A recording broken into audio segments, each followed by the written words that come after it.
pada peringatan kemerdekaan.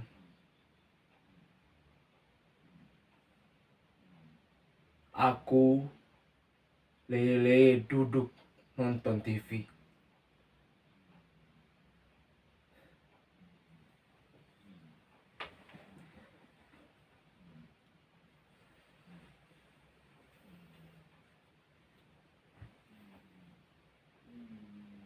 Kemudian cucuku si kampret datang mendekatiku. Kemudian berbisik,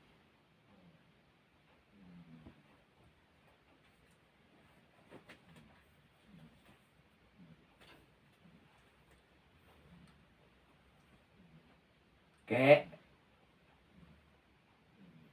apakah kita sudah merdeka?"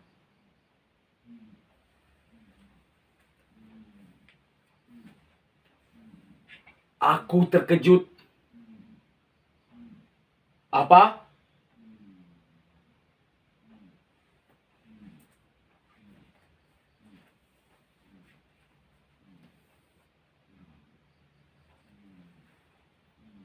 "Apa kita sudah merdeka?"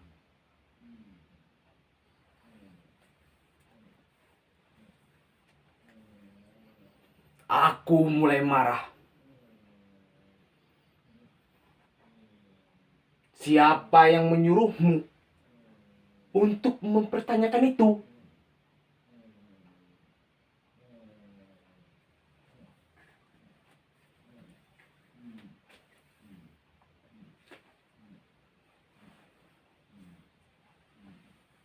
"Aku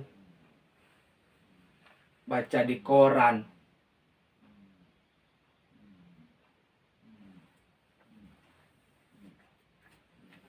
Kemudian cucuku si kampret ini mengeluarkan kertas dari sakunya. Sobekan koran yang di kepala beritanya ini adalah sebuah bukti bahwa media sekarang hanya mengumbar sensasi, bukan fakta. Lalu kutarik tangan si kampret, kusuruh dia duduk di sampingku. "Duduk!"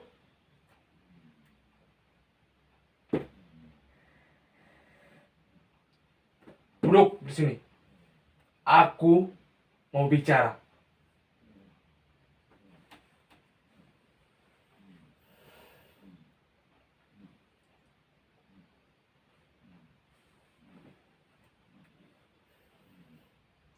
"Apa-apa saja yang gurumu lakukan di sekolah? Apa gurumu tidak lagi mengajarkanmu tentang sejarah Indonesia? Apa gurumu tidak mengingatkan bahwa pada tanggal 17 Agustus 1945 jam 10 pagi di Pegangsaan Timur, Soekarno dan Hatta telah memproklamirkan kemerdekaan kita?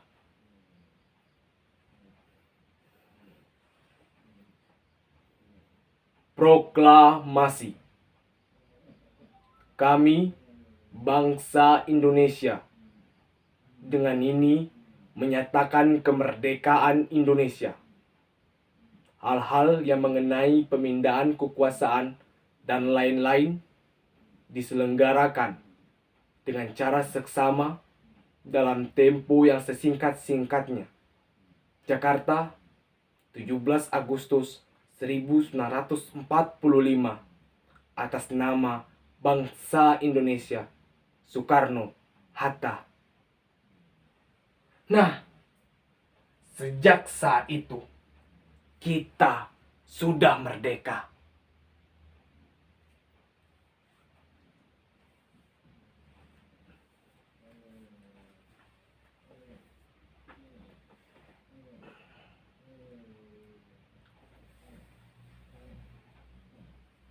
Jadi kita sudah merdeka ya kek.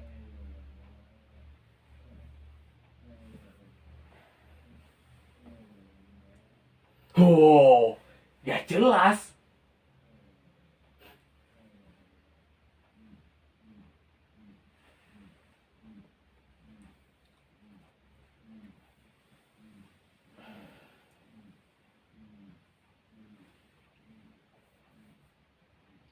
Tapi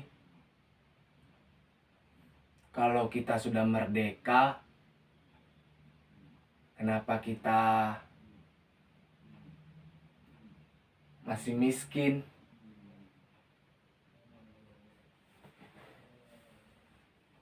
Hampir saja tanganku ini menampar mulutnya si kampret. Tapi untungnya aku masih ingat bahwa si kampret ini masih cucuku sendiri. Sambil menahan geram, aku mengeram. Kampret, dengarin aku. Kita ini sudah merdeka. Itu artinya kita merdeka, bebas dari penjajahan, bebas dari penindasan. Kita bebas untuk menentukan nasib kita sendiri. Kita bebas untuk melakukan apa yang kita lakukan. Kita bebas berpikir. Tapi kalau kamu lapar, sakit, kecewa, putus asa, miskin, itu bukan urusan kemerdekaan lagi.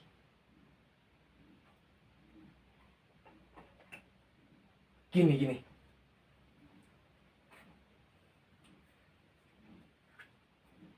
Kalau kamu ingin kaya, ya kamu harus cari kekayaanmu itu sendiri. Karena tidak ada yang akan menyuapi dan membantumu. Kamu harus berani menghadapi tantangan, berani melakukan apapun demi kekayaan, demi keberhasilanmu. Kalau kamu rajin, ulet, bekerja keras, yakin kamu akan menjadi orang nomor 1. Tapi kalau kamu kerjaannya cuma malas, mengkritik, ngemis, kamu seumur hidup akan menjadi kere. Karena diam dulu. Aku mau bicara. Karena di balik kemerdekaan yang kita miliki, kita harus bisa menggunakan kebebasan yang diberikan oleh kemerdekaan. Jangan sampai kamu seenak udelmu sendiri, kebablasan, tidak memikirkan orang lain. Padahal,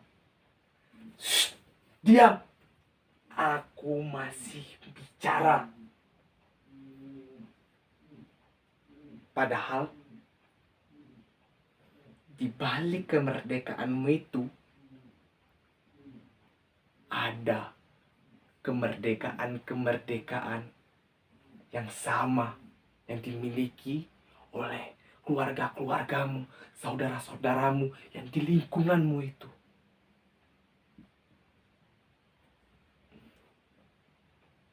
Yang besar kemerdekaannya sama seperti besar kemerdekaanmu. Walhasil, kalau kamu itu merdeka, sebenarnya kamu tidak merdeka.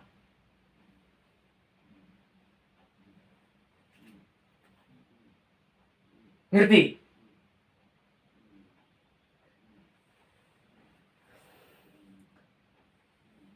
Si kampret cuma diam. Ngerti?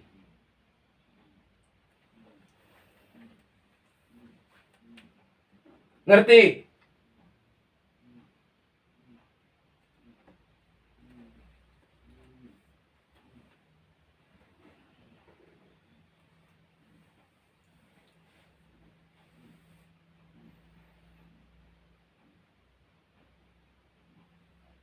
Tidak. Nah, dengan kamu bilang tidak, itu menunjukkan bahwasanya kamu telah merdeka. Karena cuma orang merdekalah yang berani untuk bilang tidak.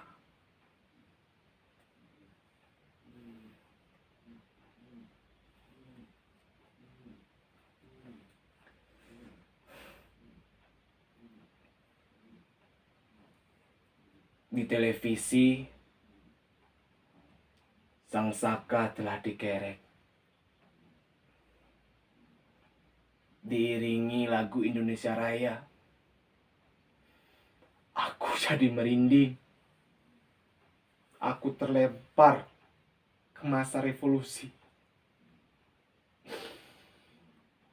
Di mana pada malam hari aku bersembunyi di hutan, di ketiak-ketiak bukit. Aku mengendap-endap. Aku menggagalkan serangan dari tentara kolonial, merubuhkan jembatan-jembatan, memasuki kota, meringkus rumah-rumah kolonial untuk mengambil senjata. Tapi kami disergap karena ada pengkhianatan. Kami semua lari. Kakiku tertembak.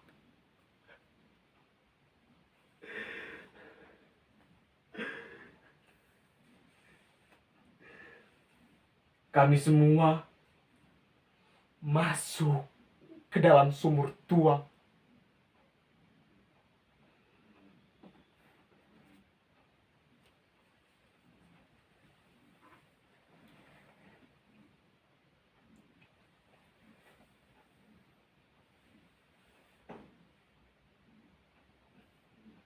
Jadi, betul kayak kita sudah merdeka.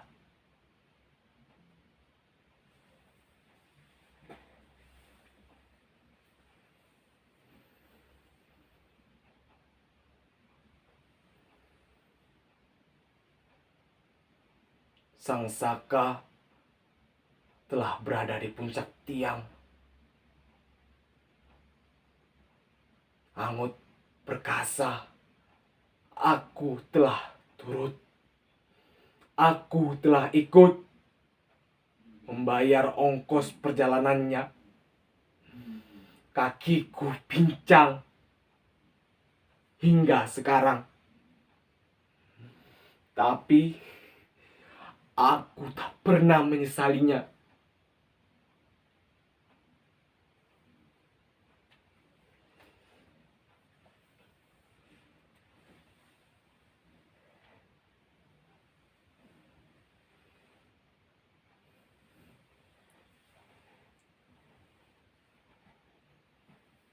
Jadi kita sudah merdeka ya, kek.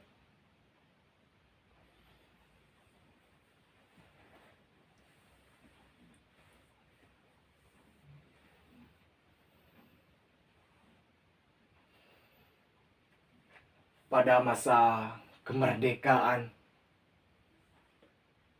aku letakkan senjataku. Aku kembali ke sawah. Hidupku tenang. Hingga pada suatu saat, ada orang yang menangkapku karena pengaduan bahwasanya aku adalah pengkhianat pada kejadian itu. Aku disergap, aku ditahan, aku dimasukkan ke dalam penjara selama 4 tahun lamanya. Di dalam penjara, aku sadar bahwa orang yang memfitnahku dialah pengkhianat itu yang sebenarnya. Selepas keluar dari penjara, aku mencarinya. Aku berangkat ke kota. Kulihat dia telah menjadi pejabat yang dicintai semua masyarakat. Dia tahu aku datang untuk menemuinya. Disuruh-suruhnya orang yang di sekeliling dia untuk memberangusku.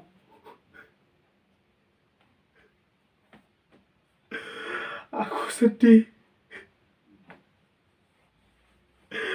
Aku bukan pahlawan lagi.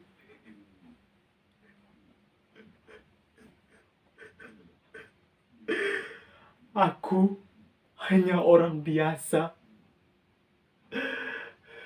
yang mencintai keluargaku sendiri. Aku sedih. Aku menangis. Aku lari. Aku melarikan diri. Menghilang.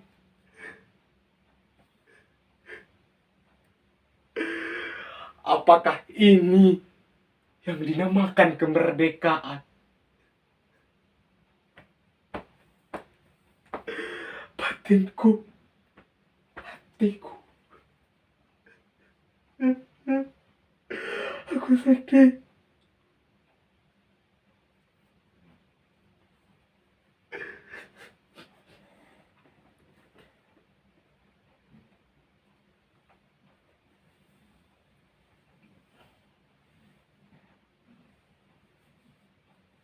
Kalau betul kita sudah merdeka, kek,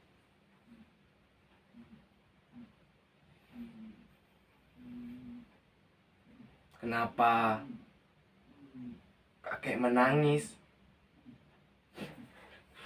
Aku terkejut. Cepat-cepat ku seka air mataku. Lalu ku tarik tangan si kampret dan ku tutup mulutnya. Dan aku berbicara. Kampret, kakek ini menangis karena kita sudah merdeka. Karena hanya orang merdeka lah yang berani, bisa, dan boleh menangis dimanapun dan kapanpun ia ingin menangis.